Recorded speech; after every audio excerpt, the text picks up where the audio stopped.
for me to get my provisional driving license because I'm gonna drive a car. And there was that silence, and I remember it so well. And he turned to my mum and he said, "How come you haven't told her yet?"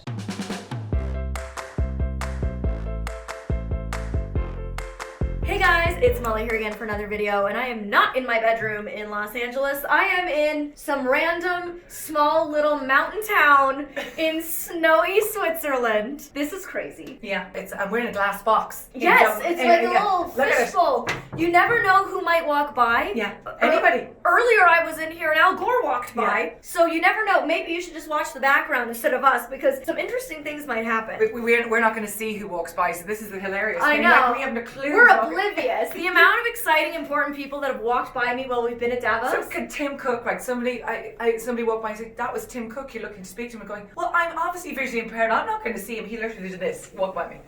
My first Davos, I fell at the bottom of the stairs, and the people's feet that I fell on was Michael Dell and Bill Gates. That was my first Davos. Oh, just casual. Where else does that happen in the world? We are in a very bizarre place and time right now, and it kind of speaks to how our journey began, because it's quite bizarre. We have a very bizarre history. So, first of all, before our history began, your history had to begin. So, you have a very viral TED Talk. I'm going to link it below because it was so well done. I've watched it multiple times over the years before we ever met. And I want you to share your story because it is one of a kind. Okay, well, I guess I'm older than you, not wiser than you, by the way. I'm not wiser. I was just saying how much you taught me. I beg to differ. So I was born with a rare condition called ocular albinism, and my father really did not want me defined by disability. Did not want my life limited by a label of disability. Mum totally agreed. But it really was Dad's obsession with the song called A Boy Named Sue by Johnny Cash. Don't ask. But anyway, so they decided they would send me to a normal school and bring me up as a sighted child. And I had a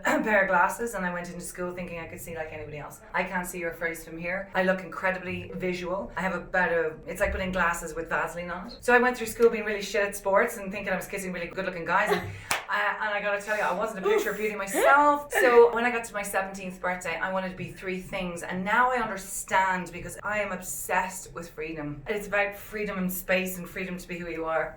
I mean, it's me. We can talk about that Seriously, all the time. I'm the obsessed. freedom. Like, this is my stance. I wear wings on my back, sparkly wings on my back. I believe foster in the sea. It sparkles, wings, freedom, magic, breeze, and love. Anyway, so I wanted to be a cowgirl. I wanted to be Mowgli from the Jungle Book, because Mowgli, the Jungle Book, was my favorite movie. And I want to be a biker chick. I wear leather a lot. Well, this is leather. It's not even leather. I know, these are girl boots. These are disco boots. You see, I do like sparkle. Oh, sorry, Gal. So, see, she is blind. I am blind. So my father gave me, even though he... Stop laughing. You could be a comedy actor. But my father gave me, like, seriously, a driving lesson.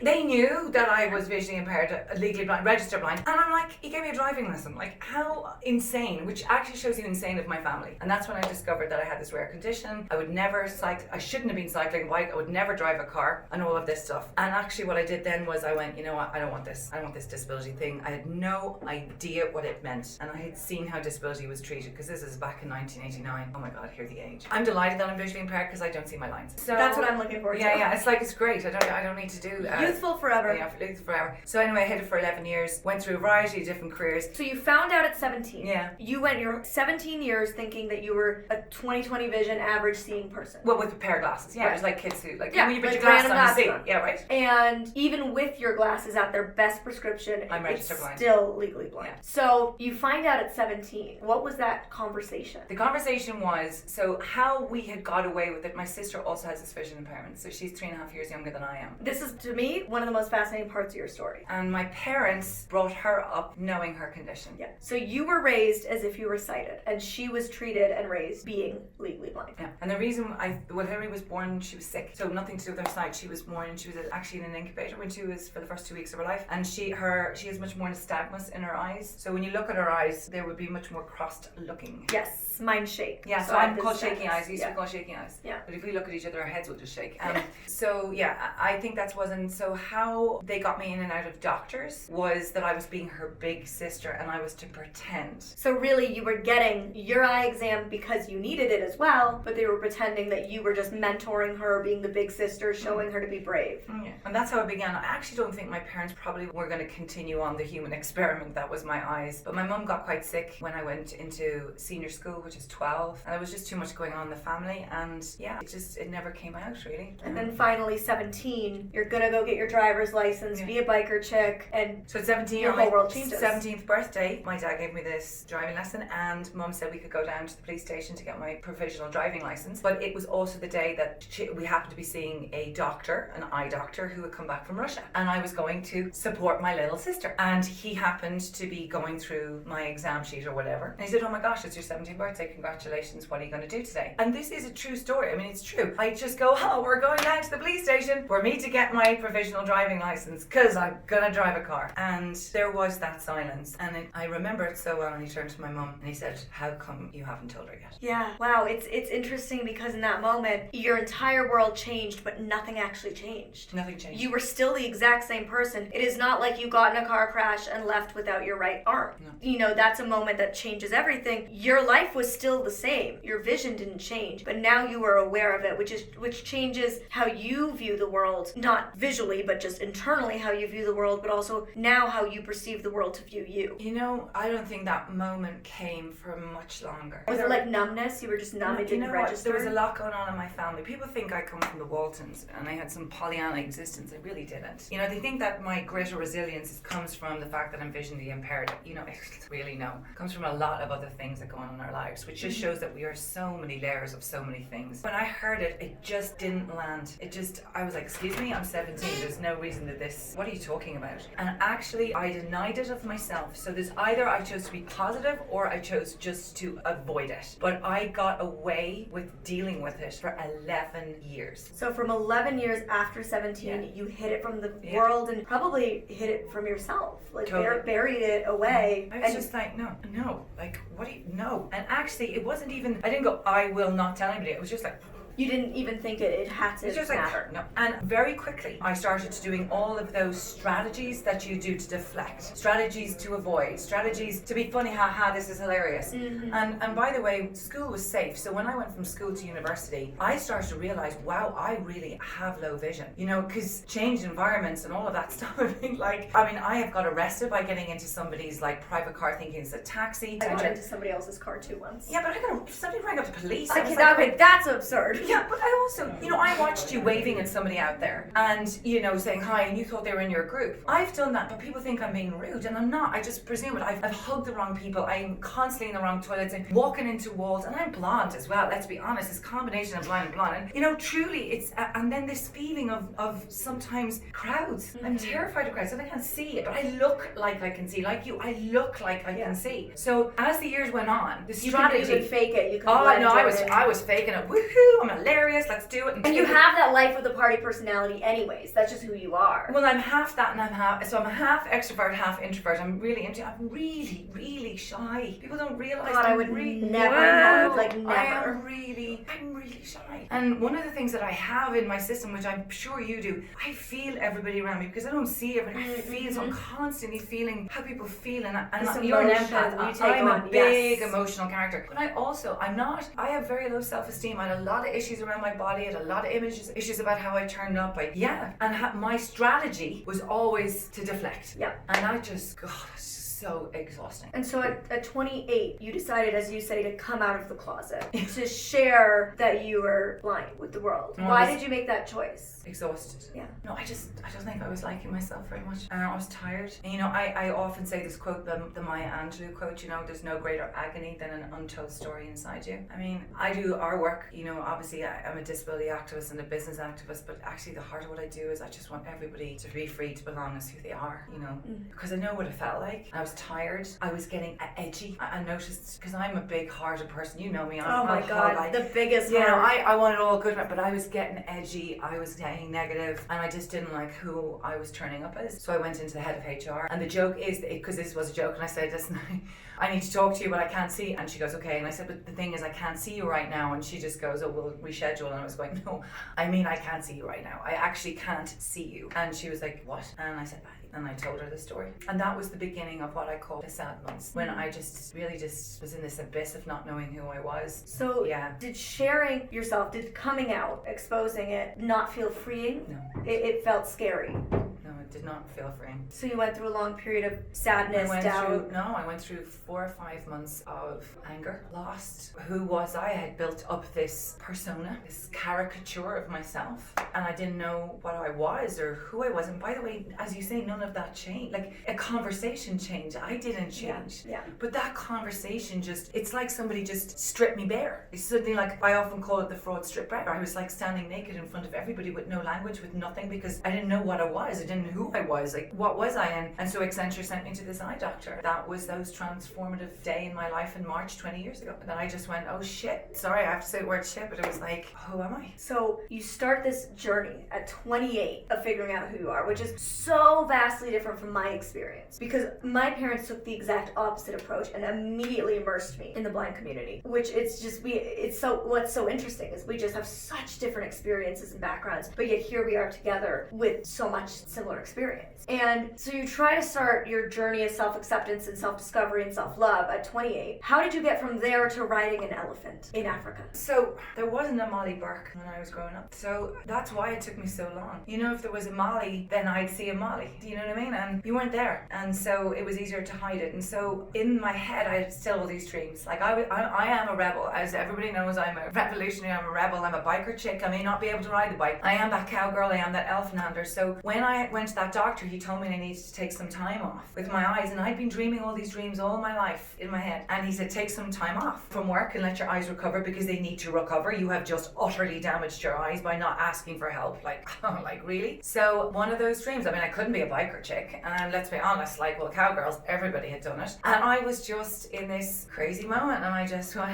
I'm going to be Mowgli from the Jungle Book. I'm 28 years old. I'm a management consultant. I'm successful in whatever the world decides is successful. I'm heartbroken. And you know what? Bloody hell, okay. Let's be an elephant handler. So how I became Mowgli from the Jungle Book, 9 months after that eye doctor, I found myself in India having a blind date with an elephant called Kanchi, who I would ride across southern India, 1,000 kilometers, and become the first and only Western woman to become an elephant handler. And you know what? The journey from the doctor's appointment to there is a whole journey of self-discovery. But I gotta tell you, the day I made that decision, it's like the loss of who I was filled with the adventure of who I am now. The one that just believes things can change. And it was just amazing, because in the gap of loneliness of not knowing who I was, I will become Mowgli. And I did. And in that journey, you can mind an albino Irish girl, blind, on an elephant in India. Well, the media are going, who is this? And then National Geographic came on board, and suddenly I understood the scale of the disability inequalities, and also what you were really doing. What I had done to myself by denying who I was, but also that I added to the discrimination and the inequality crisis by not owning my own.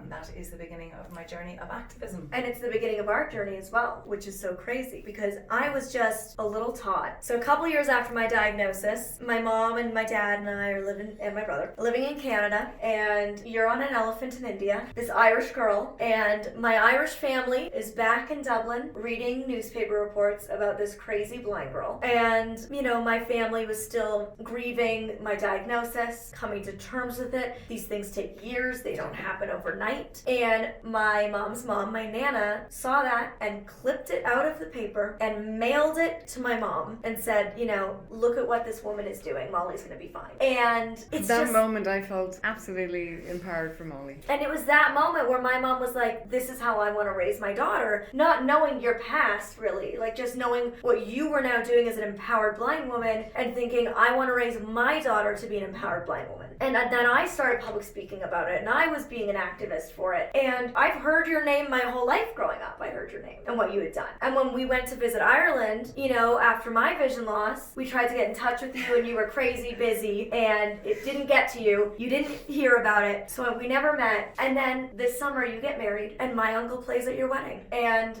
you chat, you find out I'm blind, you find out who I am. Well, I knew who you were. We knew who Molly Burke was, and we had launched the Valuable 500, and I'd had this passion that the voices of your generation are the most meaningful trigger to make this happen. And when I found out Connor was your uncle, God, sorry, crying.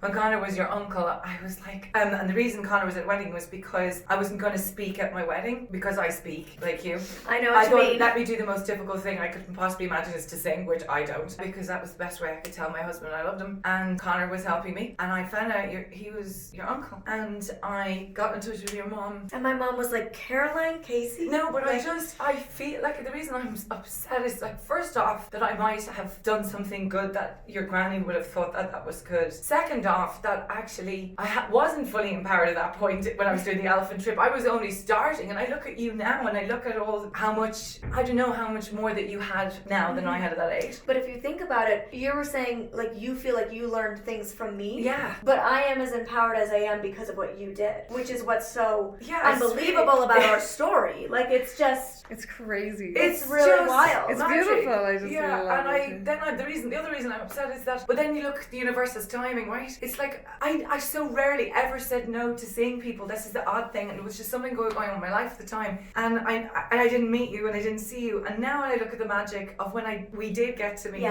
at One Young World, and I just saw the glory of you as this incredible human that I love watching for all of your sass and your boldness and your brass, because actually there's something very similar in our personality types. Absolutely. You know, and I'm like, oh my God, like this is the 20-year-old, 5-year-old I wanted to be, and I just like, wow. And then watching you at One Young World with Adam and Samantha Renke and Adam Pearson, Samantha and Eddie Nobody, and I so believed in you, and that's when I was like, I want her on stage of Davos. I want her here. I want her because it's you and Eddie's story that I think you could blow this open. And yesterday's panel, of all the 20 years that I have been doing this work, I don't think I've ever been so proud as to share the stage with you two and make that happen, because it's you guys. You guys are going to do this. You're going to be part of changing this. And it's crazy because we're in Davos. We're with Bill Gates. We're with Tim Cook. We're with Al Gore. We're with Greta Thunberg. And there's only 3,000 of you. And there's only 3,000 with this white badge. This like premium white badge. I know, it's like the Willy Wonka gold ticket. It's Actually, it's even harder to get like that. Like, it's the Willy Wonka gold ticket of stuff, yeah. And we show up here, and the fact that somebody like me gets to have a voice here is because of you. Because you have worked so hard to get people like me to be a part of this stage and to have a voice in front of some people who can actually create serious change within policy, within business. And I want you to tell my audience about the Valuable 500, because it's so incredible what you're doing, and I don't understand why it's never been done before. And I want people to learn more about it. I'm going to be really quick. The Valuable 500 was launched here in Davos last year. This crazy, iconic mission to get 500 of the world's most important brands and their leaders to put disability on their leadership agenda. And I want them to give their signature, because I'm going to know they're going to keep their promise, to make a commitment to action around, whether it's around customers, products, employment, built environment, being a supplier. They're going to make something happen. No more bloody excuses. 500 of those brands and CEOs to create this tipping point for change that will see that disability is valuable to business, that we are your consumers, your suppliers, and members of the community. And we're at 240. We were at 240 on Tuesday. We're now at something like 253. And it's only Friday. Like, this is crazy. And that represents like $4 trillion. It's in 10 million employees. We're like in 42 sectors, 24 countries. But Molly, like seriously, it's your age group, it's your fans, it's you guys. Will you make sure the businesses that you spend money with, that you want to work with, you get them to be valuable 500 companies? Because it's no longer acceptable that disability is on the sideline. The difference, it's not okay. That's an inclusion delusion. That 90% of our companies say, oh, we're passionate about inclusion, but only 4% consider disability. That is bullshit. So that has to change. And there is 1.3 billion people with disabilities in this world, so we shouldn't be ignored anymore. No, and 80% is acquired. Like, you acquired your disability. You know, 80% is acquired between the ages of 18 and 64, and 80% is invisible. And you know what? Nobody's the right. We don't know how somebody lives their life, but we are all equally unique and valuable. And every single one of us has a right to turn up in our gold boots and whatever at 48 years old, or in sparkly jackets. But nobody's a right to tell us how to live. Do you see why I love this woman? You're like my big sister. I really feel like we're like soul sisters. And so many people here at Davos will be like, have you met Caroline Casey? And I'm like, yeah, she's the reason I'm here. And everybody is like, you guys are the same person. And I'm like, I know. It's that feisty Irish spirit within us. I want to do a design. Actually, I wanted to do a design when I do the jackets. Like, yes. I have the jacket design. We need to do sequin jackets. jackets together. Yeah, we're gonna do sequin jackets. Coming and soon. boots, I think, maybe. And cars. Cars! So can I just say, I did race a car around I'm linking that video below. Yeah, I'm linking Malaysian that Grand too. Prix track. I raced the first blind against blind race when I did around the world in 80 ways, and I am getting you a car, and we are going to race We're across doing the it. salt plains. So, okay, to wrap this up, I'm gonna link Valuable 500 below. I'm gonna link all the information you guys are gonna be interested in about Caroline, what she's doing, everything. Don't worry. But to wrap this up, we want to support brands that support us. We want to support the companies that have signed on. So can you give us just a couple of the names of the large companies that have signed on? So can I just say, it's really cool to talk about the companies that signed up. Procter & Gamble. Karen Tassi was sitting on our press conference, we love her. Unilever, so that's another great of the I've brands. worked with both of those And guys, companies. okay, can I just say PVH? You know, the fashion brand that owns all the fashion brands like Gucci. That just signed, my friend, last week. Shook. Yes. I'm shook. Woo! So that's really exciting. Now let's just talk about cars for a second. JLR, which is Jaguar, Land Rover, they signed up. So some of those are the really exciting ones. And then you've got the big ones like the Microsofts and the Salesforces. But when we're talking about brands, I am so fascinated. I really want Netflix. So if anybody's Oh got my context, God, we want Netflix. Okay, I need Netflix. I need Lego. Okay. Oh yes. Yes. Ooh, Mattel.